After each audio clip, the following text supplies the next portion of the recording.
You arrive in the icy waters of the Arctic, a soft breath of life emerging from your mother's body. You are not born in an egg or a nest, but in the warm protection of the womb, after a pregnancy that lasted more than a year.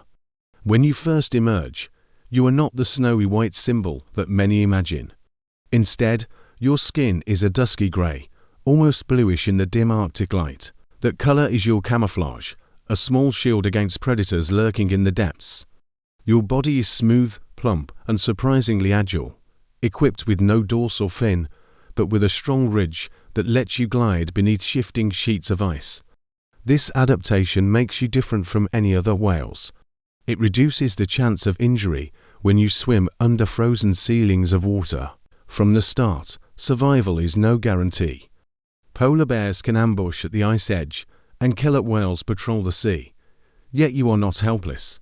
Instinct drives you to breathe, to swim, and above all, to cling close to your mother, the first anchor of your fragile existence.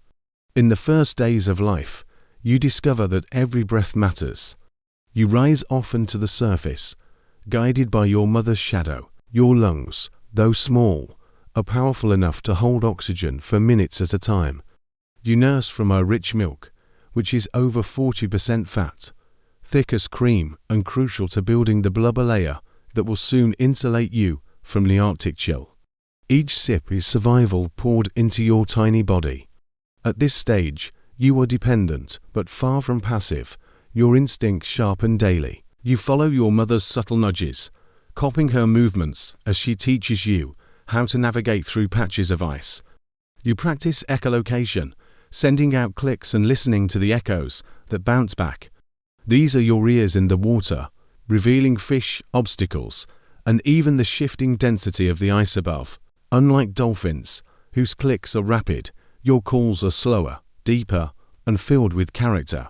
You are already part of what humans call the canaries of the sea. Frets remain constant. An orca pod passing nearby fills the water with vibrations of danger. Your mother guides you into shallows, where larger predators struggle to follow. Hunger is another challenge. Nursing demands constant energy from your mother, and if she were to weaken, you would face starvation. Aggression within your pod is rare, for belugas are among the most social of whales, but competition for space or attention can still create tension. Yet your resilience grows. Your muscles strengthen as you swim against currents. You learn the rhythm of your mother's dives and rises, adjusting your own body with every breath. You begin to sense danger before it arrives, the vibrations of predators or shifting ice telegraphing warnings through your sensitive melon, the rounded organ in your head that channels sound. You are not just surviving, you are learning to be a beluga, playful yet cautious, social yet aware, curious yet anchored by instinct. Every lesson is a thread weaving you closer to the fabric of Arctic life. The day arrives when milk alone is no longer enough.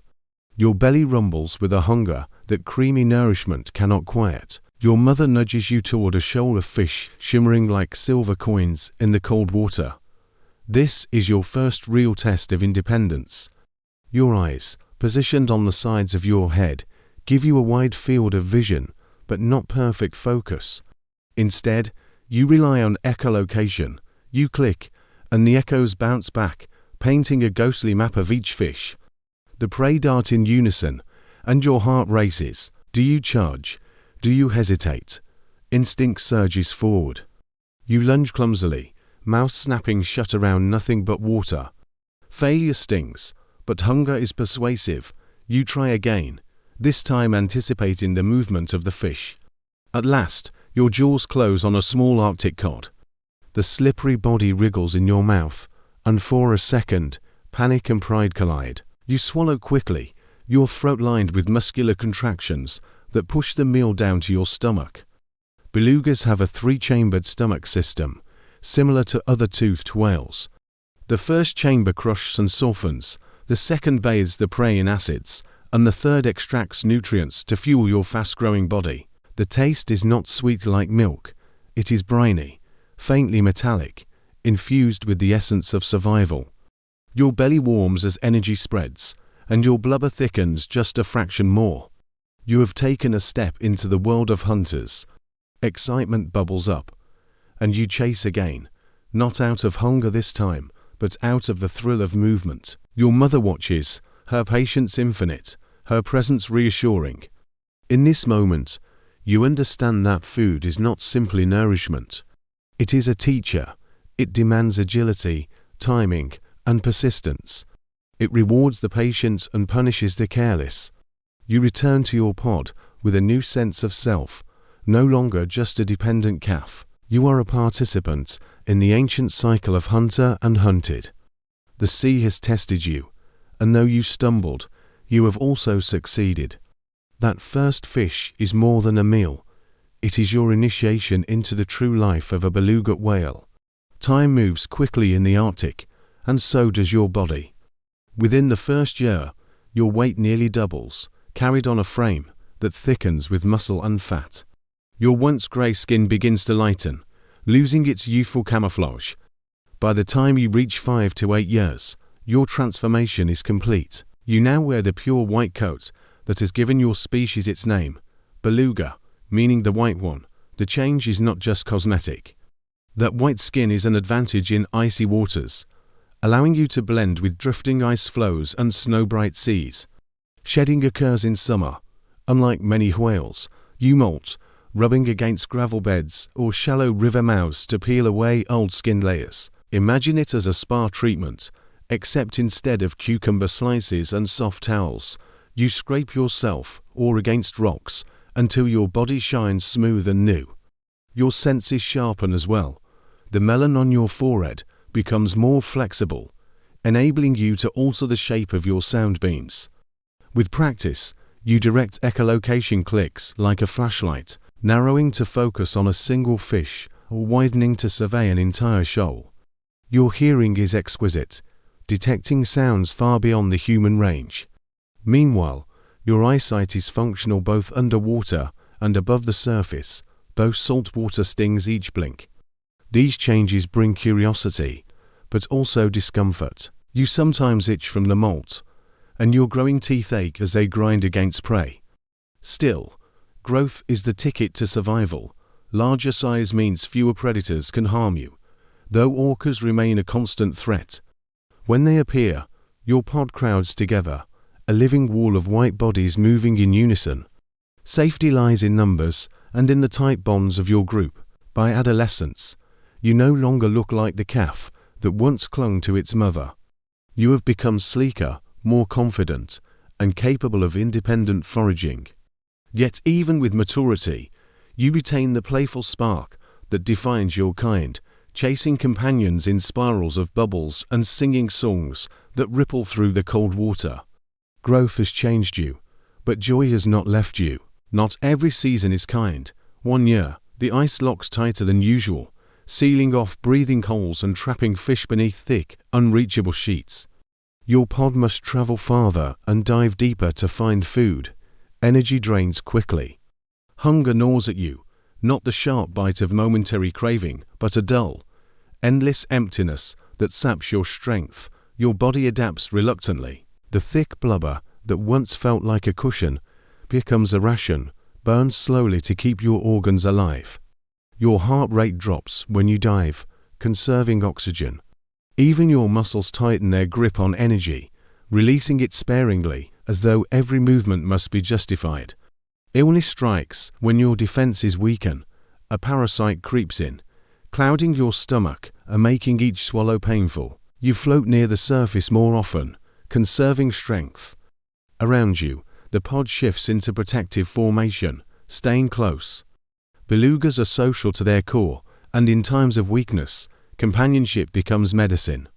The touch of another's body, the comfort of shared movement, keeps your will alive. One day, when despair hangs heaviest, fortune intervenes. A crack opens in the ice, and beneath it swells a trapped cluster of fish. It is not a feast, but it is salvation. You lunge, clumsily at first, then with growing confidence, swallowing one after another. Warmth returns to your belly, strength to your flippers, light to your eyes. You survive not because you are invincible, but because instinct, endurance, and chance conspired in your favor. The crisis leaves a scar of memory. You will never forget how thin survival can stretch, nor how precious each heartbeat is when hunger tightens its grip. Adulthood arrives quietly, not in a single day, but through years of accumulation. Your body now spans up to 5 meters and weighs over a ton. Your skin is luminous white, your blubber thick, and your movements deliberate with the confidence of maturity. As an adult, the challenges shift. Food is no longer your greatest uncertainty, now it is rivals. Belugas do not hold territories like lions, yet competition for mates can be fierce. During summer gatherings in estuaries, hundreds, sometimes thousands, of belugas mingle in shimmering white masses. The water hums with chatter, squeaks, and whistles, a chorus that can sound almost like laughter to human ears. You are drawn to potential mates, but so are others. Males jostle, displaying strength through posture, sound, and sometimes physical shoves. Teeth rake gently across another's skin in a form of social signaling. You join this dance, puffing out your body, flexing your melon to produce deep resonant calls that show off your acoustic strength. Rival males circle, and you must assert yourself, not with blind aggression, but with controlled confidence. Courtship involves more than power, it is art. You blow delicate bubble rings that rise in silver spirals, catching the light like jewels. You swim in tight arcs around a female, your click soft and rhythmic, a serenade written in sound waves. She watches, cautious and selective. Your performance is a mixture of biology and theatre, a coded language of attraction. Sometimes you lose. Another male outshines you, his stamina greater, his display more dazzling. You retreat, frustrated but unharmed. Belugas rarely battle to the death. Survival and future chances matter more than pride. Yet each contest hones your skills, teaching you patience, strategy, and resilience. Adulthood is not only about rivalry, it is also about leadership. Younger whales watch you, following your movements, learning from your choices. Your presence carries weight, and your role in the pod extends beyond reproduction. You are part of a community, a living thread in the fabric of beluga society. The ocean has shaped you from helpless calf to confident adult. Now you must shape the future, not just for yourself, but for the generations that will follow. At last, the season of pairing arrives, and with it the most profound instinct of your life. You seek not only companionship, but the continuation of your kind. In shallow summer estuaries, where warm rivers mingle with cold seas, you find her. The female glides with grace, her white body glowing beneath the sunlit surface. She's cautious, turning away from the advances of less impressive suitors, but she lingers near you when your calls soften into playful chirps. The courtship unfolds in stages. You circle, weaving patterns of bubbles, your body twisting in acrobatic arcs. She tests you, darting away and waiting to see if you follow. Patience is as important as persistence, for forcing the dance will only end it. After hours of this ritual, she accepts, swimming beside you in synchronized rhythm. The bond is not permanent, but in this moment it is powerful. If successful, she will carry new life within her for more than a year, sustaining it with her body's reserves and strength. When the calf is born, it will emerge just as you once did, grey-skinned and fragile, already dependent on her milk. She will protect it fiercely, nursing it, guiding it, and shielding it from predators. Your role shifts. Unlike some species, you do not remain as a permanent protector, yet your presence in the pod contributes to the safety of the young.